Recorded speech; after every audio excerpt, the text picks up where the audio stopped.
hearing it. You're saying every morning, no, we're not just going to go back to the default settings. I'm learning some things and I'm practicing some things and I'm starting to get my head around those things, and that takes time. And so in the coaching, the part of what I learned in school about the art and science of leadership is we have expected people to go to a 2-day workshop and learn leadership. That you cannot hire a coach and get this all worked out in 2 days. This takes time. So we put in place the art and the science, what we know, and the least amount. You can say, well, I've got 27 things I need to work on, or I need to have 35 goals. By the way, that's the first thing we change is you cannot have 35 goals.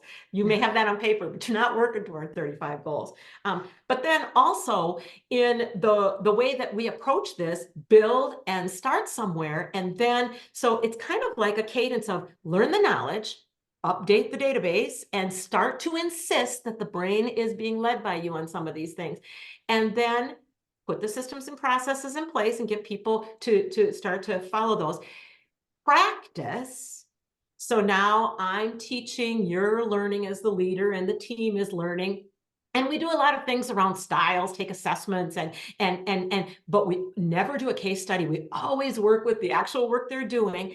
And then eventually I'm observing, but I'm not leading or facilitating. And then eventually, as time is going by, I'm not even observing everything. And now I'm a phone a friend. And so it's a logical sequence so that if you can imagine, you start with me doing a lot of the giving you information and coaching, and then eventually yours ramps up as my ramps down. And that's the piece that's been missing is leaders. If you've tried to outsource it to HR, if you had a former leader that was really had high expectations, you might think you're not even supposed to admit, I want to know how to be a better leader.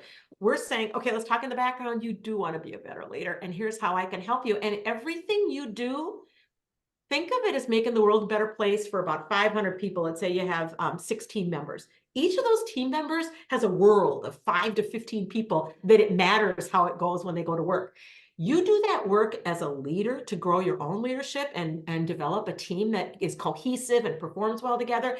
You're teaching them. You become the leader that teaches them how to be a high-performing leader, which they didn't have up to now. And so you're starting to be the solution instead of living in the world that was a part of the problem.